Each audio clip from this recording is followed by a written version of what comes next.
Israel और Iran का युद्ध बहुत ही संवेदनशील हो गया है और पूरे ही विश्व पर इसका इम्पैक्ट सीधा दिखने लगा है। ये वो देश आपस में लड़ रहे हैं जो कि विश्व की 44% से ज़्यादा की कैपेसिटी इनके पास में रिजर्व है। कच्चे तेल के आयात निर्यात से सीधा इसका संबंध है और ये 44% सप्लायर हैं विश्व के अंदर।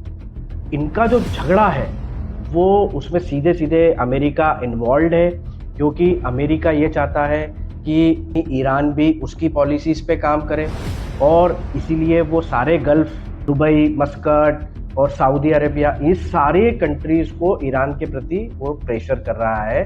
और इधर देखने में ये भी आ रहा है कि चाइना को इस वॉर से और इस क्रूड ऑयल के प्राइजेस से इतना कोई फ़र्क नहीं पड़ रहा है, क्योंकि वो रूस से अपनी पूरी सप्लाई लेता है और वो रूस पर भी उतना डिपेंडेंट नहीं है, क्योंकि उसने अपनी टेक्नोलॉजी को इतना बिल्ट कर लिया है। उसने अपना ईवी सिस्टम बेस इतना स्ट्रॉन्ग कर लिया है कि उसे हमें कॉम्पीट करने में लगभग 50 साल लग जाएंगे। तो यहाँ पर देखने की बात यह है कि चाइना देश ने पूरे गवर्नमेंट सेक्टर के अंदर पूरा ईवी ट्रांसफॉर्म कर दिया है।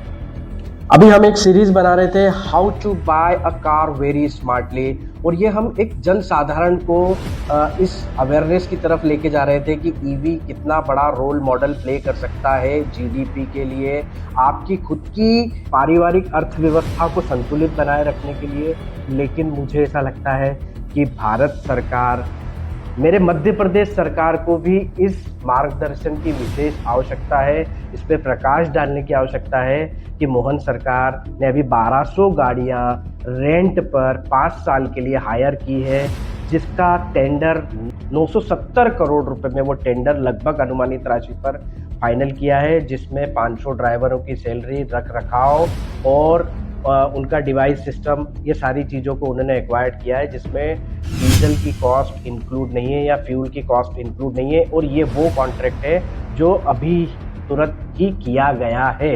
अब इसमें एक चीज़ देखिए, एवरेज गाड़ी जो है, एक गाड़ी 100 किलोमीटर भी अगर डेली चलती है तो 20 लीटर डीजल पेट्रोल की कॉस्टिंग उसमें जाती है। अगर अपन इसको ऐसे देखें कि अगर सरकार को 100 रुपये लीटर भी पड़ता है तो 2000 रुपये लीटर पर डे हो जाता है। और अगर अपन 1200 गाड़ी को उसमें कैलकुलेट करते हैं तो लगभग 25-26 लाख रुपए पर डे का फ्यूल कंजप्शन होता है। अगर अपन महीने की बात करें तो लगभग 6 से 7 करोड़ रुपए होता है। अगर अपन इसको साल की बात करें तो लगभग 70-80 करोड़ रुपए होता है। और 5 साल में ये राशि लगभग 450 करोड़ रुपए की होती है। ये केवल मैं उन व्हीकल की बात कर रहा हूँ जिनका टेंडर अभी स्वीकृत करके इस कॉन्ट्रैक्ट को आगे बढ़ाया गया है। अब यहीं अगर अपन कन्वर्जन की बात करें, अभी 970 के लगभग मध्य प्रदेश के अंदर थाने हैं। एक थाने के अंदर अगर 10 लाख रुपए का भी चार्जिंग स्टेशन अगर सरकार लगाती है तो आप ये देखेंगे कि लगभग 70-80 करोड़ रुपए के अंदर ये चार्जिंग स्टेशन बन के तैयार हो जाएंगे। और आप अगर ईवी मॉडल पे जाते हैं, एक गाड़ी की एवरेज अगर हम देखें तो 350-400 किलोमीटर की एवरेज निकालती है, जहां पर आपकी फ्यूल की कॉस्ट 5 साल के अंदर 450 करोड़ रुपए जा रही है।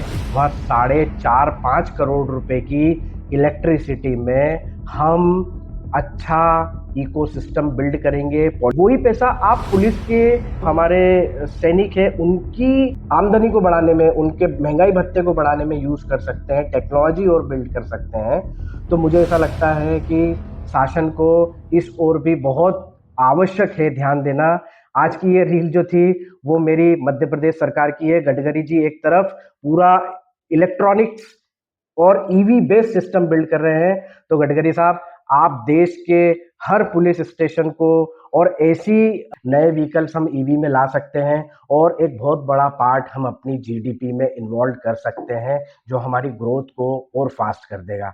तो मेरी ये रील सरकार तक जरूर आप साझा कीजिए ताकि ये विचार वहां तक जाए और हम भी अपने देश में कोई योगदान कर पाए आगे बढ़ने में। धन्यवाद।